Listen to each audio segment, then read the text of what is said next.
ನಮಸ್ತೆ ಸ್ನೇಹಿತರೆ. ಒಂದು ಕಾಲದಲ್ಲಿ ಹನುಮಂತ ಮತ್ತು ಗಣೇಶ ದೇವರುಗಳ ನಡುವೆ ನಡೆದ ಒಂದು ಸುಂದರ ಘಟನೆ ಇದು. ಒಮ್ಮೆ ಹನುಮಂತನು ತನ್ನ ಆರಾಧ್ಯ ದೇವರಾದ ಶ್ರೀರಾಮನ ಧ್ಯಾನದಲ್ಲಿ ತಲ್ಲೀನನಾಗಿದ್ದನು. ಅವನ ಭಕ್ತಿ, ಶಕ್ತಿ ಮತ್ತು ವಿನಯವನ್ನು ನೋಡಿ ದೇವತೆಗಳೆಲ್ಲ ಆಶ್ಚರ್ಯಪಟ್ಟರು.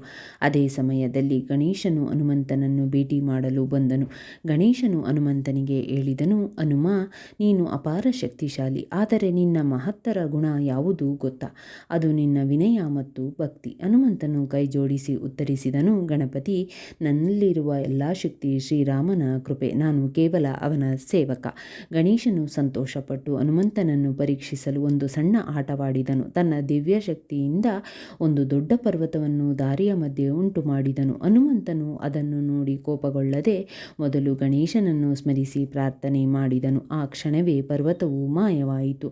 ಗಣೇಶನು ನಗುತ್ತಾ ಹೇಳಿದನು, ಯಾವ ಕಾರ್ಯಕ್ಕೂ ಮೊದಲು ವಿನಯ, ಜ್ಞಾನ ಮತ್ತು ದೇವರ ಸ್ಮರಣೆ ಇದ್ದರೆ ಎಲ್ಲ ಅಡೆತಡೆಗಳು ದೂರವಾಗುತ್ತದೆ. ಅದಕ್ಕಾಗಿಯೇ ಜನರು ಮೊದಲು ನನ್ನನ್ನು ಪೂಜಿಸಿ ನಂತರ ಕಾರ್ಯ ಆರಂಭಿಸುತ್ತಾರೆ. ಹನುಮಂತನು ಗಣೇಶನಿಗೆ ನಮಸ್ಕರಿಸಿ ಹೇಳಿದನು, ನೀವು ವಿಘ್ನಹರ್ತ.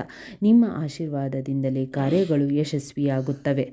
ಆ ದಿನದಿಂದ ಭಕ್ತರು ಗಣೇಶನನ್ನು ಮೊದಲು ಪೂಜಿಸಿ ನಂತರ ಹನುಮಂತನನ್ನು ಸ್ಮರಿಸುವ ಸಂಪ್ರದಾಯವನ್ನು ಪಾಲಿಸುತ್ತಾರೆ ಎಂದು ಹೇಳಲಾಗುತ್ತದೆ. ಈ ಕಥೆಯ ಸಾರಾಂಶ, ಭಕ್ತಿ ಜೊತೆಗೆ ವಿನಯ ಮತ್ತು ಜ್ಞಾನವೂ ಇರಬೇಕು. ದೇವರ ಸ್ಮರಣೆ ಇದ್ದರೆ ಜೀವನದ ಅಡೆತಡೆಗಳು ದೂರವಾಗುತ್ತವೆ. ಓಂ ಗಂ ಗಣಪತಯೇ ನಮಃ. ಓಂ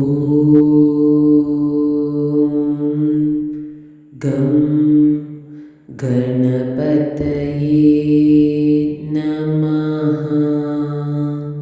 ಓಂ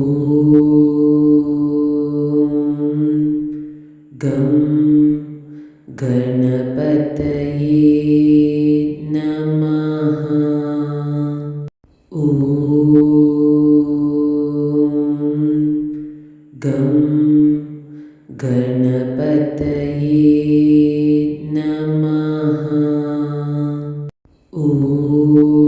ಗಣಪತಯೇ ನಮಃ.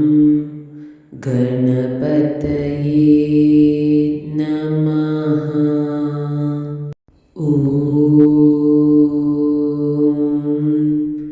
ಗಂ ಗಣಪತಯೇ ನಮಃ. ಓಂ ಗಂ ಗಣಪತಯೇ ನಮಃ. ಓಂ ಗಂ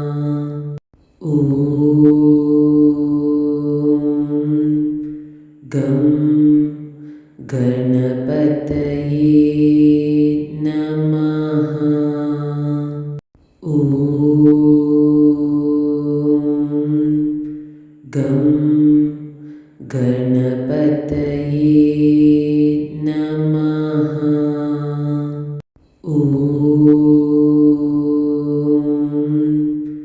ಗಂ ಗಣಪತಯೇ ನಮಃ. ಓಂ ಗಂ ಗಣಪತಯೇ ನಮಃ. ಓಂ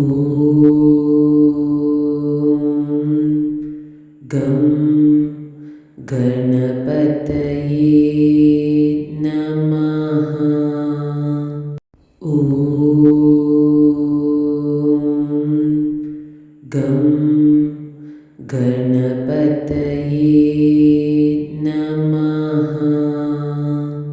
ಓಂ ಗಂ ಗಣಪತಯೇ ನಮಃ. ಓಂ ಗಂ ಗಣಪತಯೇ ನಮಃ. ಶ್ರೀರಾಮ ಜಯ ರಾಮ ಜಯ ಜಯ ರಾಮ. ಶ್ರೀರಾಮ ಜಯ ರಾಮ ಜಯ ಜಯ ರಾಮ. ಶ್ರೀರಾಮ ಜಯ ರಾಮ ಜಯ ಜಯ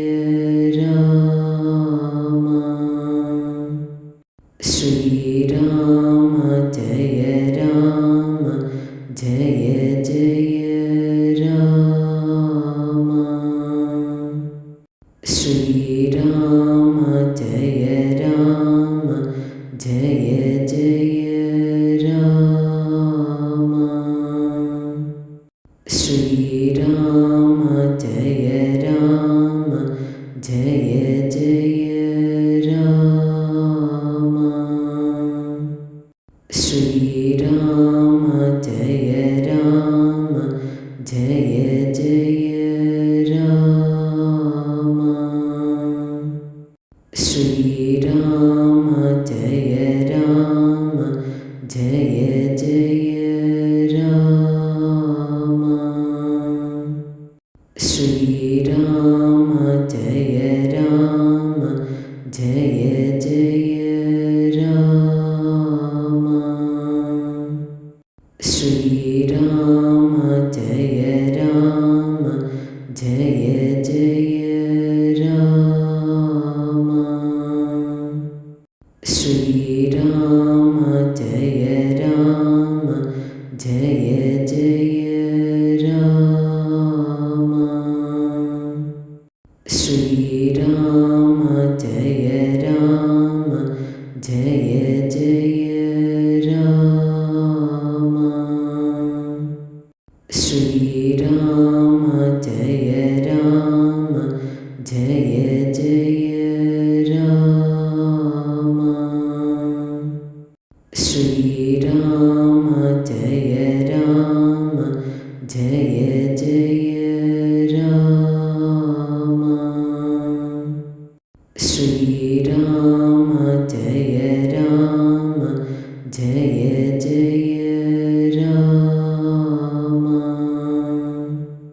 ಶ್ರೀರಾಮ ಜಯ ರಾಮ ಜಯ ಜಯ ರಾಮ.